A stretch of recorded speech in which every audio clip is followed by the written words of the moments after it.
Jugging the Slugs. Greatest hits of all time. 800 CHAB. I'm Rob Carnie. A pleasure to be here with you today for CHAB 100, the radio special. 100 years ago, tomorrow actually, in 1922, we went on the air for the very first time as 10AB, thanks to the Moose Jaw Amateur Radio Association, with a little financial help from the Kiwanis Club, and Barrie Vice, long-time employee at 800 CHAB, joining us on the radio special today. You know, the Kiwanis Club is folded, and we're still here. I thought you were going to call me a long-time radio amateur. And you wouldn't have been wrong, man. We've been working together for years. It was the August of 1986 when I first started at CHAB, back in the days when they weren't even hiring local guys. But I convinced them to hire me, thanks to Stan Ravendall, who knew me as a teenager and said, no, this guy's a good guy. I got the job. Sharon Taylor and Bill Leonard hired me. And it was 2 or 3 weeks later, I met you and Betty Ann Vice, who had just moved here from Alberta. And that would be your second stint at CHAB, because you were in the newsroom when you were like 18 years old, weren't you? Yeah, I graduated high school in Drumheller in 1979, and I came out here to work news later that year. I guess it was the spring of '79. And I was here about 6 months. And when you're that young, being that far away from home, it was just really hard. So I went back to Drumheller, where my girlfriend was and my family was and all that. And then I came back a week after I got married. Betty Ann and I moved back here in 1986. Had a short stint in Calgary in 1989 and 1990, and then we came back here in the middle of 1990, and I've been here ever since, man. Yeah. We both left once. Yes, we did. Yeah. And it's funny when you. This place, this city, this radio station, this thing of ours, there's a certain attraction to it that will bring you back. And I always felt at home. In fact, I never felt more at home than when I was at CHAB. Yeah, me too. Me too. And I was a hometown kid. And back in the day, when we started in 1986, there weren't many hometown people here, at least not on the radio. We were under the ownership of Moffat Communications, which had radio stations in Vancouver, Edmonton, Calgary, Winnipeg, and Hamilton. And Moose Jaw was the place where they'd send promising young people to cut their teeth and see if they were any good. If they weren't any good, they just got fired. If they were good, they'd move them on to the big cities, right? So there was some pressure on us to be really good and move on to the big city. But when Golden West took over in the 90s, 1992, it was a total change under Elmer Hildebrand. And in fact, we talked about that. We'll play that interview a little later this morning. He wanted to hire local people. He wanted local people to stay in their hometown and deliver the local news to the local people. So it worked out that way for us. Yeah, and that's what you and I wanted to do. We wanted to be here. I guess I went through my phase where I thought this is a stepping stone. This is where I will be until I get there. But I quickly realized that no, I love this city. I love this place. I love the people that I get to work with at this place. So yeah, the philosophy and thinking of Golden West fits so well into just what you and I naturally believed and what was in our hearts, We've worked with so many characters over the course of the last, almost 4 decades now. Some not so good, but most of them great.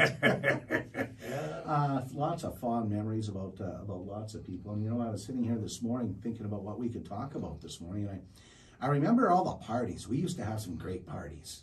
Did we? We don't really anymore, because you see, Barrie and I go to bed at 7 or 8 o'clock, and the young people all have kids and stuff, and they don't really want to hang out with the staff on Friday or Saturday night. They want to do their family thing. So we maybe get together once or twice a year as a staff and have an event. But I clearly remember a number of our parties, including one when you owned a house over on Spadina Street, on South Hill, and everybody from the radio station and all their partners were there, and we had, 40 or 50 people in your backyard, and somebody thought it would be a good idea to shoot off some fireworks. Oh, yeah. And that's not legal. No, it's not. And the police show up, and there's 2 policemen come walking in, police officers, I should say, come walking into your backyard, and the one guy looks around and he goes, oh, you guys. Yeah, that's nice to have a reputation, isn't it? Yeah. Yeah, I know. You've got Craig Hemingway in later today, I believe, don't you? Yeah, he's on the electric lunch today. Okay, ask him about the party where we had the aerosol cheese fight. I missed that one. Yeah, actually. well, that's probably good. Yeah. But it was fun. Oh, man, it was fun. And so many characters, like I said, And as a matter of fact, our CEO, Elmer Hildebrand, will bring him up later. So many characters we've worked with over the years, including the legendary Vern Trail, who we just lost a few years ago.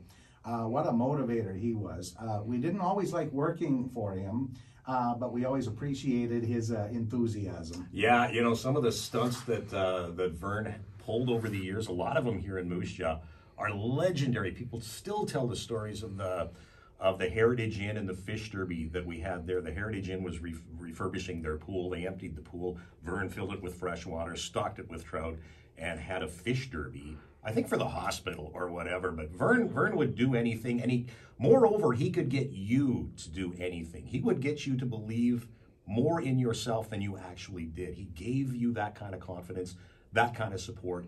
And of all the people that I've worked for in 45 years of radio, he's the biggest character, the biggest motivator, and certainly one of the best bosses I ever had. Yeah, absolutely. Yeah, he rewarded us for hard work and success, right? Yeah, absolutely. He saw those qualities and those values, and conversely, if you didn't bring that to the table, if you didn't come with that kind of passion and that kind of game and that kind of effort, Vern would see that too, which motivated the team even more. Everybody pulled together because everybody had the same goal in mind, the same mindset, right? We had so many Vern Trail stories, and we became good friends after he left CHAB, and I love the guy. I remember, and so many stories, but I do clearly remember one morning, and he wasn't always at the station. Oh, you never heavens no! You never knew when he was going to be here. He was either out riding horses and going on wagon trains, or he was kicking around the city, rattling cages and kicking up dust. Doing Vern stuff. Yeah. And he showed up one Monday morning. Nobody expected him. We thought he was out riding horses somewhere. He showed up on a Monday morning, and he was expecting to have a sales meeting at 8 o'clock. And a number of the sales associates were late that morning. Oh boy, he was not happy. I had been calling a hockey game the night before in Swift Current. So the Warriors bus rolled back into town around midnight. And then I woke up a few hours later and came in and did the morning show, of course. And Vern, at about 8:30 that morning, just undressed one of the salespeople right in front of everybody and told him if he was going to work for him, he would have to show up on time at 8 o'clock looking sharp.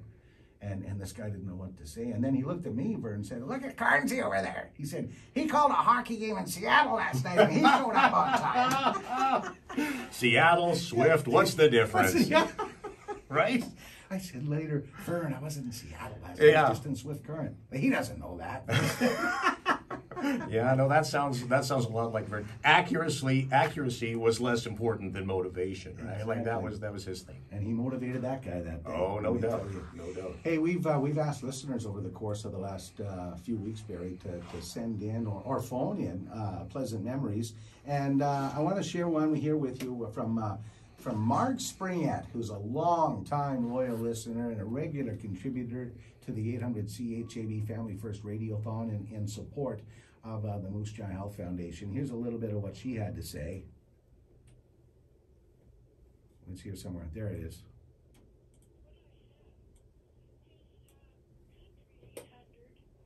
CHAB Radio Hit Cookers Cookbook. Oh, yeah. It hasn't got a year on it, but it's got a lot of interesting recipes, including chili con carne, sausage con carne. I vaguely remember this.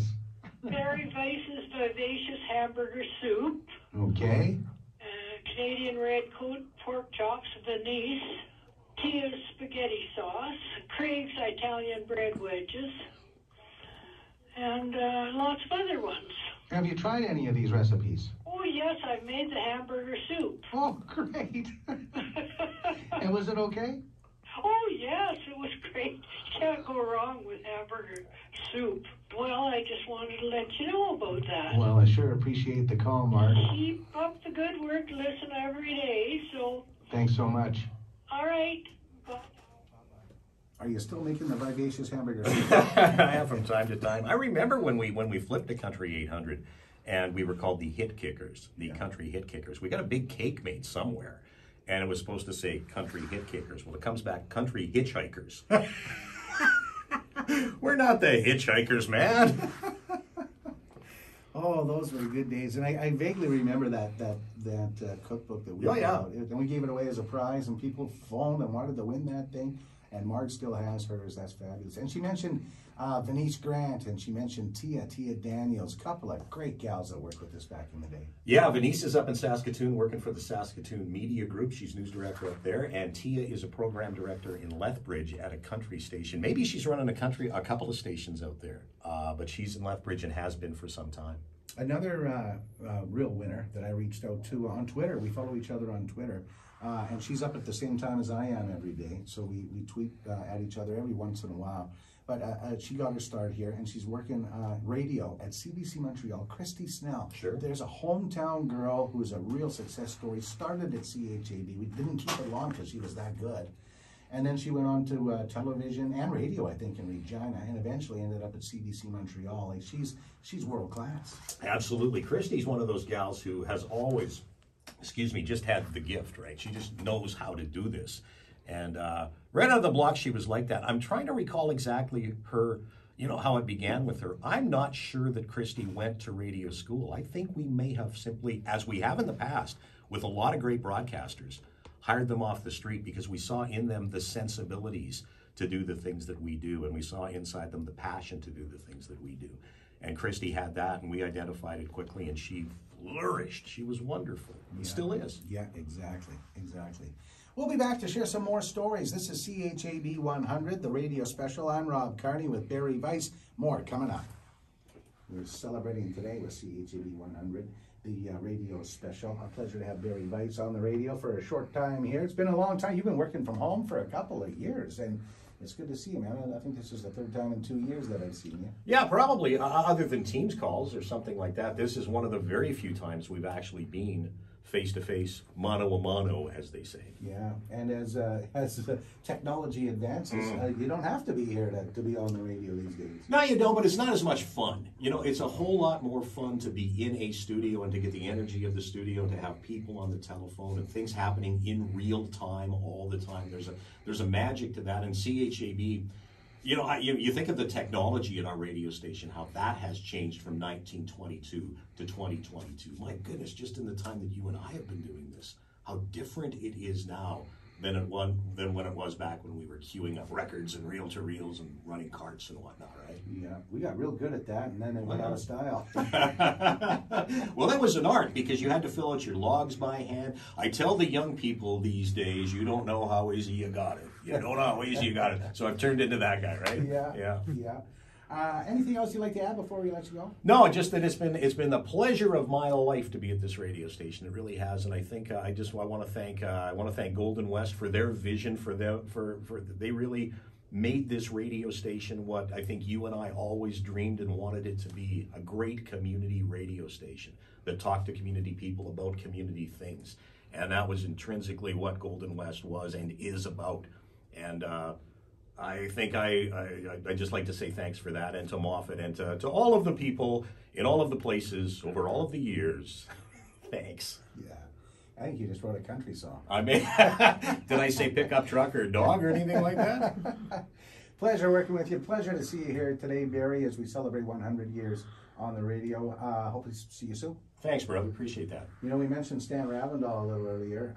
He was a station manager when I first got started here. And we went for lunch one day, a couple of weeks after I started, and it was right across the street from the radio station, which was at 116 Main Street North. And we had a window seat at Houston Pizza. And he was asking me about all the different characters at the radio station and what I thought about them. And he said, it's just a conversation between me and you. And he said, what do you think about Gord Fry?